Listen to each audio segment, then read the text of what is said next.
C'est un grand honneur d'être ici et un grand plaisir. Je remercie les organisateurs de m'avoir invité.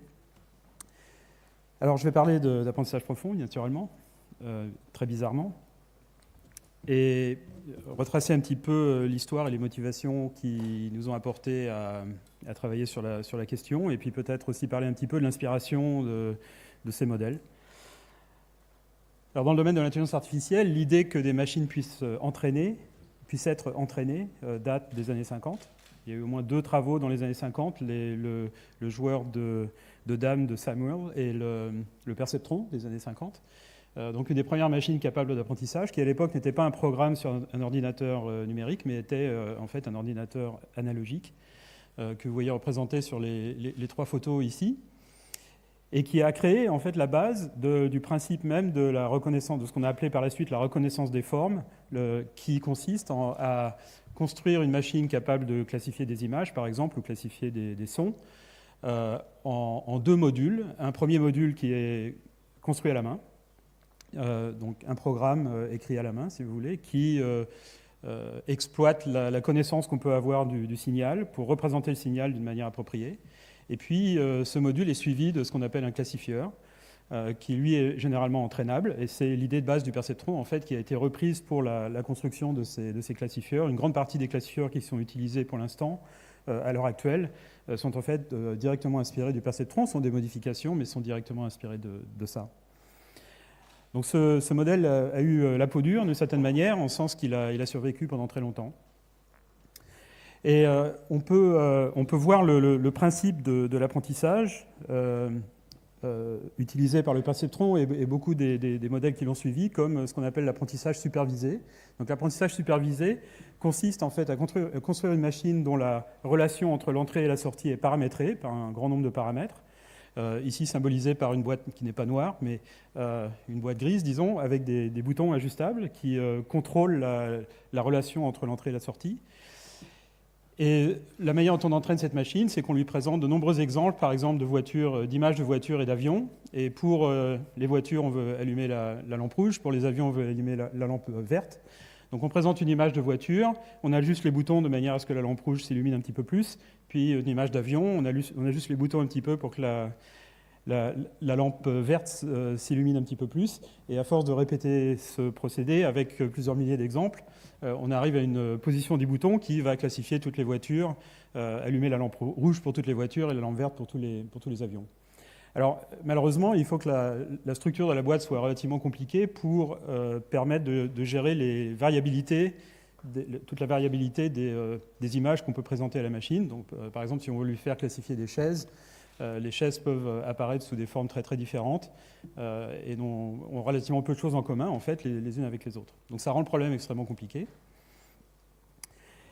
Et le progrès de ces dernières années, qui en fait date de plus de 25 ans, mais qui est, disons, venu au devant de la scène ces 5 dernières années, est l'idée de remplacer l'architecture classique inspirée du perceptron, donc constituée d'un extracteur de caractéristiques suivi d'un classifieur, par le modèle que vous voyez en bas, qui est une espèce de cascade de modules dont tous sont entraînables. Donc c'est l'idée en fait de l'apprentissage profond. La raison pour laquelle l'apprentissage profond s'appelle apprentissage profond, c'est que ces machines sont constituées d'une grande série de couches, chacune transformant le signal en une représentation de niveau un petit peu plus abstrait, un petit peu plus élevé, détectant des motifs sur l'entrée. Alors, une instance particulière d'architecture profonde, entraînable par apprentissage profond supervisé, c'est le réseau convolutif. Alors, en fait, ce qui est intéressant sur ce modèle, c'est le fait qu'il est un petit peu inspiré de la biologie, alors de travaux très classiques en biologie qui datent des années 60, de Hubel et Wiesel, en fait, tellement classiques qu'ils ont gagné le prix Nobel pour ces travaux. Sur l'analyse de l'anatomie et la physiologie du cortex visuel des chats et des singes en particulier, dans lequel ils ont trouvé que les neurones des zones du cortex visuel regardaient, du cortex visuel primaire, regardaient des zones relativement réduites du champ visuel. Et on proposait une hypothèse sur le type de calcul en fait, qui était fait par ces neurones. Alors, un chercheur japonais du nom de Kunihiko Fukushima, pas de relation avec la centrale nucléaire, a inventé un modèle qui s'appelait le néocognitron, qui en fait essayait de reproduire un petit peu la fonctionnalité prévue par Huggel et Wiesel. Donc, c'était un modèle sur ordinateur, mais dans lequel les algorithmes d'apprentissage de l'époque étaient un petit peu faibles. C'était au début des années 80. Et puis, à la fin des années 80, j'ai commencé à travailler sur ce type d'architecture en utilisant les algorithmes d'apprentissage pour réseau neurones qui avaient été proposés quelques années auparavant. Et c'est en fait la base des réseaux convolutifs qui sont à la base de beaucoup de systèmes de vision récents à base d'apprentissage profond, dont je vais vous parler dans une minute. Alors la question... donc le principe de base de ces architectures est d'être constitué de plusieurs couches et que la représentation de l'image, au fur et à mesure qu'on monte dans les couches, est de plus en plus abstraite et surtout invariante, c'est-à-dire robuste à des transformations de l'entrée. Donc si on prend la lettre 3, on parlait de reconnaissance de caractère tout à l'heure, si on prend le caractère 3 et qu'on le translate sur l'image, il serait bien qu'à un certain niveau dans la couche, la représentation, la configuration qui correspond à la représentation de ce caractère soit inchangée, parce que c'est toujours un 3. Sa position est différente, mais c'est toujours un 3. Donc c'est ce qu'on appelle le problème de la représentation invariante. Comment produire une représentation à l'intérieur du système qui ne varie pas lorsqu'on fait varier les caractéristiques de l'entrée qui n'ont pas d'impact sur sa nature. Donc, par exemple, la position d'une lettre ou sa taille, un petit peu son orientation, la largeur du trait, etc. Alors, ce que vous voyez ici, c'est chaque pixel ici correspond au niveau d'activation d'une unité dans un de ces réseaux convolutifs. Donc, c'est un réseau convolutif de la première période, si vous voulez, début des années 90 ou fin des années 80, entraîné pour la reconnaissance de caractères manuscrits. Et chaque colonne correspond à une couche dans le système et la représentation au fur et à mesure qu'on monte dans les couches est de plus en plus abstraite et invariante. Donc cette idée a eu beaucoup de succès pour la reconnaissance de caractères justement au début des années 90 et puis est tombée un petit peu en désuétude à cause du fait que ces méthodes étaient à l'époque, avec les moyens informatiques de l'époque, un petit peu difficiles à mettre en œuvre, nécessitaient des outils logiciels et des machines pas forcément à la portée de tout le monde. Et donc ils sont un petit peu tombés en désuétude pour des méthodes en faveur de méthodes plus simples, telles qu'a mentionné Andrew, donc machine à vecteur de support, SVM et autres méthodes, boosting et autres.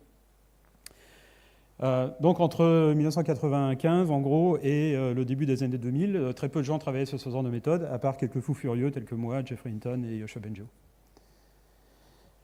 Alors ce qui s'est passé au début des années 2000, c'est qu'on a formé une espèce de complot, on peut appeler ça comme ça, donc Jeffrey Hinton, Yoshua Bengio et moi-même, auxquels d'autres se sont ralliés assez rapidement, pour essayer de renouveler l'intérêt de la communauté pour ce genre de méthode, parce qu'on pensait que c'était disons une pierre essentielle à l'édifice de l'apprentissage de l'intelligence artificielle et de la perception en particulier. Donc ça a conduit effectivement en 2012-2013 à l'élaboration de réseaux convolutifs beaucoup plus gros, beaucoup plus performants, qui ont été rendus possibles par l'apparition d'ordinateurs d'un type nouveau qui, au départ, avaient été conçus pour l'affichage graphique, donc ce qu'on appelle les GPU, les Graphical Processing Units, qui en fait sont capables d'un million de millions d'opérations par seconde par carte ou par circuit. Et ils sont avérés très bien adaptés pour le calcul de ces réseaux, ce qui nous a permis de les rendre beaucoup plus gros. Alors les performances, effectivement, en reconnaissance de la parole, reconnaissance de l'image, reconnaissance d'objets dans les images, segmentation d'images, plusieurs de ces records ont été battus vers la fin des années, au début des années 2010, de la décennie 2010, par mon équipe à NYU, par Jeffrey Hinton à l'Université de Toronto, Yoshua Bengio à Montréal, Andrew Ng à Stanford et d'autres équipes. Donc typiquement, un réseau convolutif pour la reconnaissance d'objets a environ entre 1 et 10 milliards de connexions, environ entre 10 millions et 1 milliard de paramètres ajustables qui sont ajustés par l'algorithme d'apprentissage, et entre 8 et 20 couches.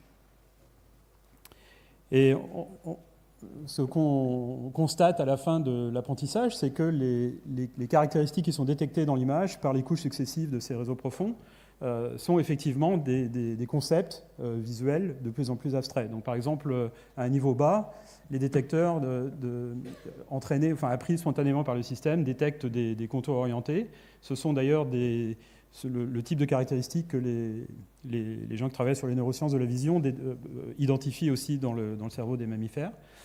Et puis, on monte de quelques couches et on s'aperçoit que ces détecteurs, en fait, détectent maintenant des coins, des cercles, des motifs un petit peu plus compliqués. Et puis, quelques couches plus haut, en fait, ces unités détectent des parties d'objets, des roues de voiture, des têtes d'oiseaux, des nids d'abeilles, etc. Alors tout ça est entraîné avec ce qu'on appelle l'algorithme de rétropropagation, qui est vraiment très simple. C'est une application, disons que les gens de l'époque de Newton et Leibniz auraient pu le trouver, parce que ça n'utilise pas de mathématiques plus compliquées que ça. Mais ça a pris jusqu'au milieu des années 80, en fait, pour découvrir que cette méthode très simple de différenciation permettait de faire l'apprentissage de structures compliquées. C'est encore un mystère pour moi de la sociologie de la science, pourquoi ça a pris tant de temps, mais c'est le cas. Donc, comme je l'ai dit tout à l'heure, ces systèmes sont déployés à grande échelle, ont des centaines de millions de paramètres ajustables qui sont ajustés par cet algorithme d'apprentissage. Donc, ce sont des systèmes de très grande taille qui requièrent énormément de calculs et qui nous permettent de faire non seulement la reconnaissance de caractères, mais la reconnaissance de caractères multiples. Donc, ça, ce sont des travaux qui datent des années 90. La détection de visage, comme on a parlé Andrew, dont en fait les premiers travaux avec les réseaux de neurones pour la détection de visage datent du début des années 90. L'estimation de position du corps humain, dont Andrew a parlé également, avec des techniques très similaires à ce dont il a parlé, c'est-à-dire une combinaison de réseaux de neurones et puis de modèles graphiques qui permettent d'ajuster la position exacte du corps humain. Et on a assisté à une progression en fait, des architectures de ces réseaux profonds qui deviennent de plus en plus profonds, de plus en plus grands. Les dernières moutures ont jusqu'à une centaine de couches, même plus, dans les 150. Donc c'est une espèce d'explosion, et une explosion de types d'architecture et d'applications. On est un petit peu à l'ère cambrienne des réseaux de neurones en ce moment, avec beaucoup de travaux qui partent un petit peu dans tous les sens. Alors, il y a une petite inspiration de la biologie, mais qui est très ténue, de certaine manière, ce qui est très conceptuel, de même que les avions sont inspirés des oiseaux, mais les détails sont très différents. Donc, c'est un petit peu le même genre d'inspiration qu'on a ici, l'idée de hiérarchie, l'idée de connexion locale, etc. Mais on a laissé beaucoup de concepts qui viennent de la biologie, disons, sur la touche, tels que le fait que dans le cerveau, il y a au moins autant de connexions qui vont du haut vers le bas que du bas vers le haut. On n'a pas ça dans ces réseaux. Toutes les connexions vont du bas vers le haut. Donc pas d'idée de feedback. On y travaille, mais ce n'est pas encore fait. Alors on arrive à faire des choses assez extraordinaires maintenant avec les versions modernes de ça, faire de ce qu'on appelle la segmentation sémantique, c'est-à-dire étiqueter chaque pixel d'une image avec la catégorie de l'objet auquel appartient ce pixel. Donc ça, c'est un travail assez ancien qui date déjà de 5-6 ans, de Clément Farabey, Camille Coupry, Laurent Najman et moi-même. On arrive à étiqueter des images avec des phrases qui les décrivent. Ce sont des travaux relativement récents. En fait, les résultats ont l'air plus impressionnants qu'ils ne sont. Ces systèmes sont toujours très limités, en sens que le nombre de concepts qu'ils peuvent manipuler et le nombre de questions auxquelles ils peuvent répondre est relativement limité. Mais quand même, ça marche bien. Je vais vous montrer quelques exemples de ça, si je peux.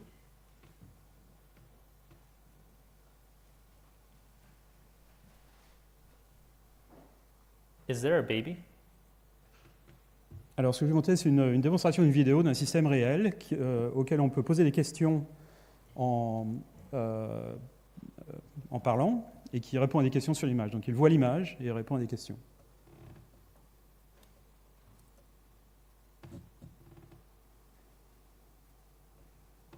Sauf qu'on n'a pas l'air d'avoir de l'audio.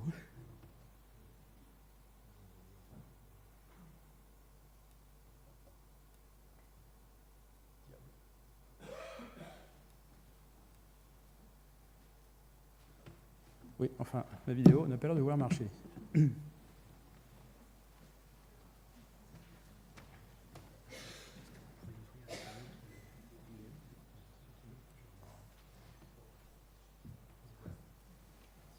Is there a baby? Yes.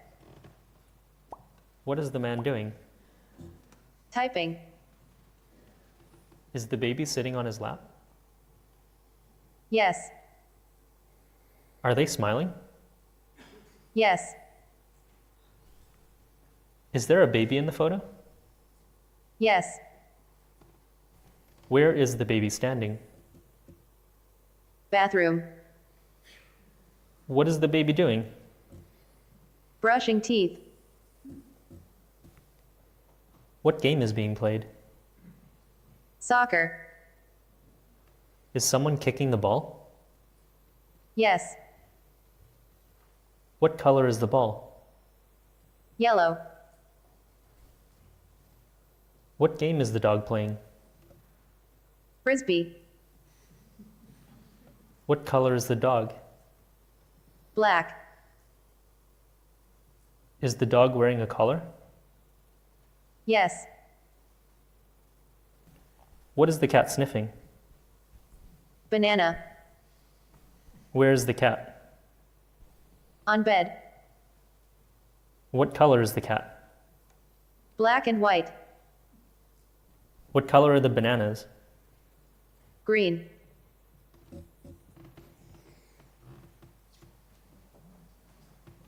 Voilà un exemple. Alors c'est un peu bluffant. Il faut tout de suite vous dire que, en fait, encore une fois, le nombre de concepts qui sont manipulables par ce système est assez réduit. Donc on peut parfois lui montrer une image, lui poser des questions et il répond n'importe quoi. Étant donné que soit l'image n'a pas été reconnue correctement, soit les concepts qui sont dedans, en fait, le système n'a pas été entraîné pour ces concepts-là. Donc c'est encore relativement limité, mais on fait des progrès. Alors, un des progrès qui est très surprenant, en fait, qui est arrivé ces dernières années, c'est l'utilisation d'apprentissage profond, de réseaux convolutifs en particulier, pour les voitures autonomes, ou en tout cas les systèmes d'assistance à la conduite. Alors, deux compagnies s'y sont attachées en particulier, enfin beaucoup de compagnies s'y attachent, mais en particulier deux compagnies, Mobileye, qui est une compagnie israélienne,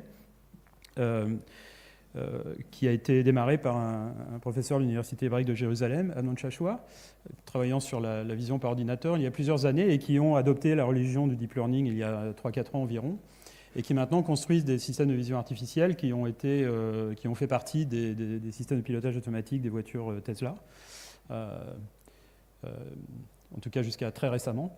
La deuxième compagnie est NVIDIA, donc c'est la même compagnie qui fabrique ces GPU et qui propose des plateformes en fait, de logiciels qui permettent aux constructeurs de voitures de construire des systèmes de pilotage automatique ou d'assistance à la conduite. Donc ça a créé en fait une espèce de révolution pour la conduite automatique, et le plan de certaines de ces compagnies est d'avoir des voitures disons relativement autonomes à l'horizon 2021-2023. Alors voilà un petit peu l'état de l'art de ce qu'on peut faire à l'heure actuelle. C'est un travail qui vient de Facebook AI Research, donc le laboratoire que je dirige à Facebook, qui permet non seulement d'identifier les objets dans une image, mais aussi de les localiser. On essaie d'utiliser ça en particulier pour permettre aux non-voyants de comprendre le contenu d'une image en promenant le doigt sur l'image. Alors c'est un réseau convolutif qui non seulement produit la classe de l'image, qui est dans la classe de l'objet qui est dans l'image, mais aussi le contour de l'objet, donc qui permet de localiser chaque objet. Et on arrive à des résultats de ce type-là, dans lesquels tous les objets intéressants sont détourés. Téléphone portable, ordinateur portable, personnes, les gens, même s'ils sont derrière un grillage, même si on n'en voit que la tête, même s'ils sont très flous. Les frisbees, bien sûr, comme vous avez vu tout à l'heure. Les brocolis, au cas où vous vouliez détecter les brocolis. En ce qui me concerne, je n'aime pas les brocolis, donc ça permettrait de faire un robot qui les enlève des plats chinois. Et puis, on peut aussi compter les moutons. Alors ça, ce sont des tâches extrêmement difficiles, en fait, en vision pour les ordinateurs, qui étaient vraiment complètement hors de portée des systèmes il y a simplement quelques années, disons 3 ans. Et les progrès ont été vraiment fulgurants dans ce domaine. Alors je vais passer à un autre sujet qui est le fait qu'on est un petit peu limité dans la possibilité disons les capacités des réseaux neurones à l'heure actuelle, pas pour la perception, mais pour le raisonnement et la mémoire. Alors un domaine très actif de recherche, c'est l'utilisation des réseaux neurones pour le traitement et la compréhension de la langue naturelle, pour la traduction et des applications similaires. Et il y a un phénomène ennuyeux qui est que les réseaux de neurones en fait, n'ont pas de mémoire épisodique, c'est-à-dire que vous rentrez dans cette pièce, vous vous rappelez pourquoi vous êtes dans cette pièce d'une part, peut-être les mots que j'ai prononcés il y a quelques secondes, et où est la porte pour pouvoir sortir. Tout cela est stocké dans une structure particulière dans le cerveau qui s'appelle l'hippocampe. C'est là que c'est le siège de la mémoire épisodique.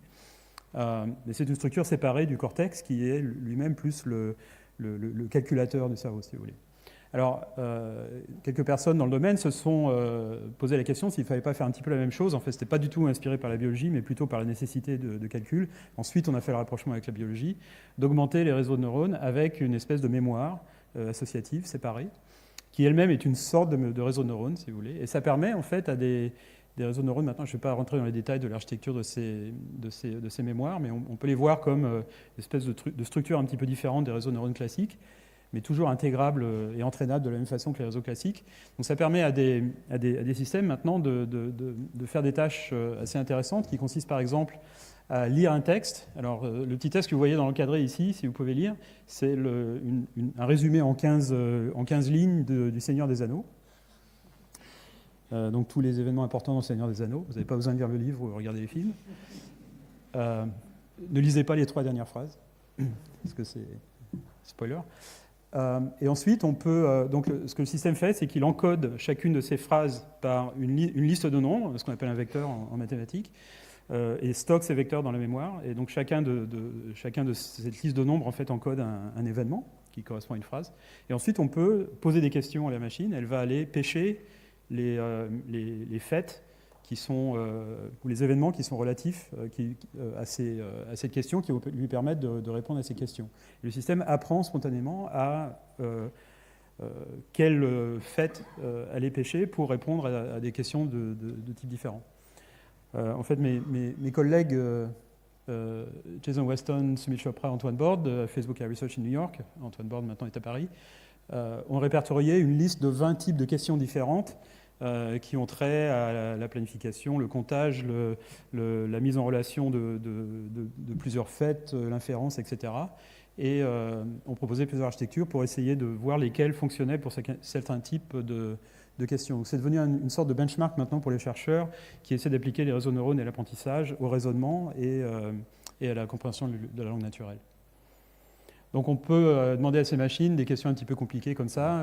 Brian est un lion, Julius est un lion, Julius est blanc, Bernard est vert, de quelle couleur est Brian?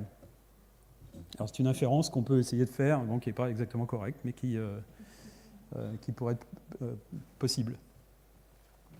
Alors, quels sont les obstacles à l'intelligence artificielle? Donc on a parlé beaucoup des possibilités et de l'espoir, de l'engouement pour l'intelligence artificielle qui est apparu ces dernières années, et des promesses pour les voitures qui se conduisent tout seules, pour l'analyse de l'imagerie médicale qui est en pleine expansion pour l'instant, en utilisant ces modèles d'apprentissage profond, et puis pour tout un tas d'autres applications comme le tri de données, la recherche et l'accès à l'information, les systèmes de dialogue, la traduction automatique, etc. Mais on est encore très loin de faire des machines intelligentes, certainement des machines intelligentes au niveau humain. Donc, quels sont les obstacles au progrès?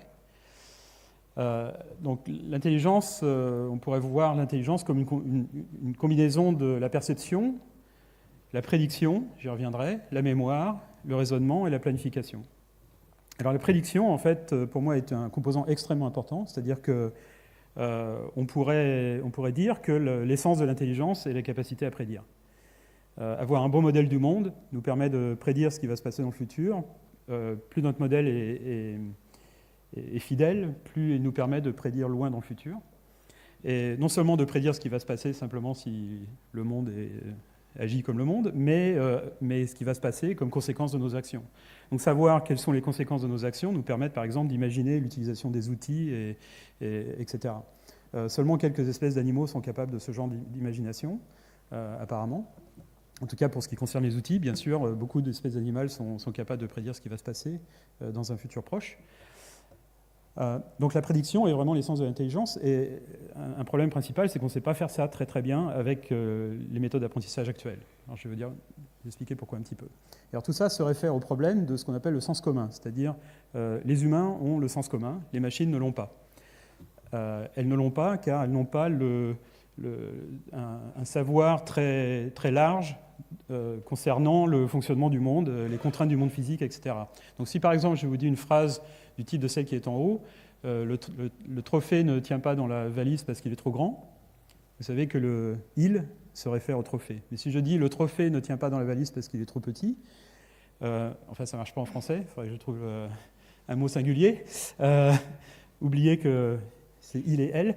À ce moment-là, le il ou le elle en l'occurrence se référerait à la valise. Donc en anglais ça marche parce qu'il n'y a pas de genre dans les mots.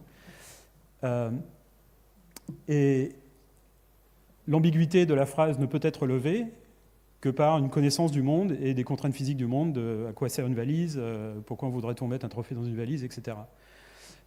Donc une machine à qui on demande de lever cette ambiguïté, en fait, dans des benchmarks standards de bases de données de ce genre de phrases qu'on appelle des schémas de Winograd, les machines en fait ne produisent la réponse correcte qu'à peu près 60-65% du temps, alors que les humains n'ont aucun problème pour résoudre ça à 95% du temps correctement. Si je dis une phrase très simple du genre Hervé prend son sac et sort de la pièce, c'était pas une recommandation, vous pouvez imaginer la suite d'événements qui doit se passer, c'est-à-dire qu'il doit probablement se lever, étendre son bras, marcher, il ne va probablement pas voler ni se dématérialiser comme la brève personne ici en bas à droite, probablement marcher vers la porte, ne probablement pas passer à travers le mur. Donc vous connaissez toutes ces contraintes parce que vous savez comment fonctionne le monde et vous avez appris ça simplement en observant le monde. Donc cet apprentissage par observation qui ne nécessite aucun superviseur, aucun entraînement formel. On acquiert en fait la plupart de nos connaissances dans les premiers mois, semaines, jours, même heures de la vie. On apprend que le monde est tridimensionnel, on apprend qu'un objet ne peut pas être en deux endroits en même temps, etc. etc. Comment faire que les machines apprennent ça? Alors, l'hypothèse que je vais formuler, c'est que les machines doivent utiliser ce qu'on appelle cet apprentissage non supervisé, donc simplement par observation ou par prédiction. Quand on dit apprentissage non supervisé, à des gens qui ne connaissent pas le domaine, ça fait un petit peu peur. On se dit les robots vont apprendre par eux-mêmes, tout ça. Donc quelquefois on préfère utiliser le mot apprentissage prédictif. Mais en fait, il y a trois sortes d'apprentissage dans l'apprentissage des machines: l'apprentissage non supervisé, l'apprentissage supervisé et l'apprentissage par renforcement. L'apprentissage supervisé, je vous l'ai montré tout à l'heure, Andrew Blake en a parlé aussi, c'est ce qui consiste à montrer des exemples étiquetés à une machine en lui disant c'est un éléphant, c'est une voiture, etc. C'est une très petite partie de l'apprentissage que font les humains et les animaux. L'apprentissage par renforcement, c'est un petit peu l'apprentissage qu'on utilise pour dresser un animal de compagnie ou un animal de cirque, c'est-à-dire que on attend que l'animal fasse l'action correcte et puis on lui donne une récompense. Alors c'est une forme d'apprentissage qui est très inefficace, qui requiert énormément de temps et d'essais. L'apprentissage non supervisé, par contre, permet à la machine en fait l'entité apprenante, d'acquérir une très grande quantité de savoir sur le monde qui l'entoure. Donc j'ai un peu formulé cette image ou cette analogie, c'est que si l'intelligence est un gâteau, la génoise du gâteau, c'est l'apprentissage non supervisé. Le glaçage est l'apprentissage supervisé et la cerise sur le gâteau est l'apprentissage par renforcement. Alors on est un petit peu dans la situation embarrassante des physiciens, en sens qu'on sait faire l'apprentissage par renforcement et l'apprentissage supervisé, mais on ne sait pas faire l'apprentissage non supervisé. Et donc les physiciens sont dans une situation similaire avec la matière noire et l'énergie noire. Toute la matière visible correspond à peu près à 5% de la masse de l'univers, et les 95 autres %, on n'a aucune idée de ce que c'est. Donc c'est un petit peu pareil ici, la même situation embarrassante. Alors comment pourrait-on aborder ce problème, essayer de le résoudre? Alors si on veut construire un agent intelligent complet, donc c'est pas simplement un système de perception, mais un système qui peut agir sur le monde et puis avoir des pulsions, disons, qui contrôlent son comportement. Donc on a l'environnement, le monde.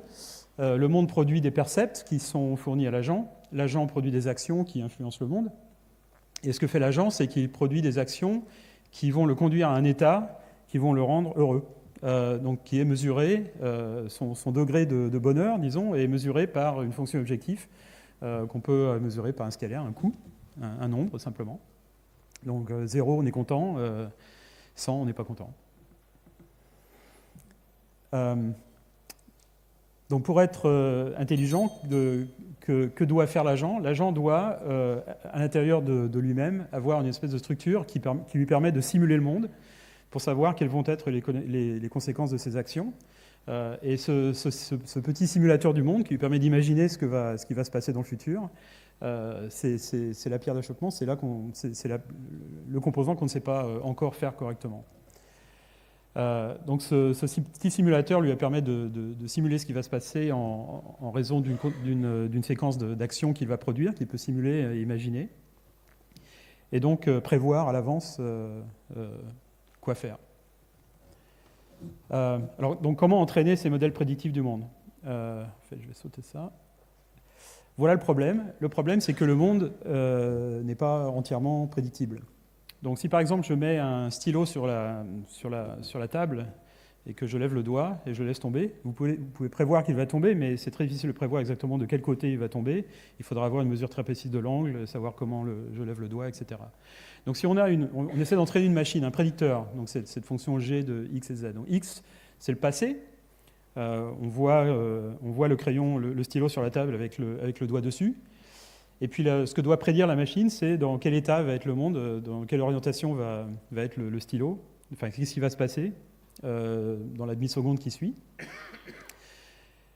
La machine ne peut pas prédire en fait exactement ce qui va se passer. Alors, si on veut entraîner une machine à faire de la prédiction vidéo, ce qui va se passer dans la vidéo est peut-être le petit segment qui est à droite, donc indiqué par la lettre Y.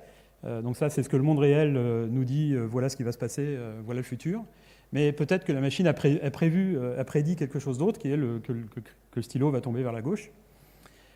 Donc c'est techniquement incorrect, mais qualitativement correct.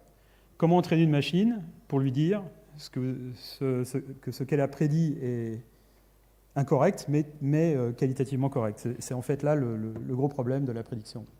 Alors je vais vous passer les détails, surtout les détails techniques, mais il y a une technique qui est apparue récemment, proposée par un certain Ian Goodfellow, qui est un ancien étudiant de Yoshua Bengio à l'Université de Montréal, qui s'appelle l'entraînement adversaire, ou adversariel en mauvais français, et qui consiste en fait à entraîner deux machines simultanément. Je ne vais pas rentrer dans les détails, ce serait un peu trop long à expliquer, mais une machine qui prédit, et une autre machine qui est aussi entraînable, qui dit si les prédictions sont correctes ou pas, sont correctes qualitativement ou pas. Donc en fait, traditionnellement, dans l'apprentissage automatique, on a un prédicteur et ensuite une fonction de coût que le prédicteur doit minimiser lorsqu'on fait l'entraînement. Et là, la fonction de coût est en fait une machine elle-même capable d'apprentissage. Donc c'est un entraînement adversaire en sens que ces deux machines d'apprentissage s'entraînent l'une contre l'autre.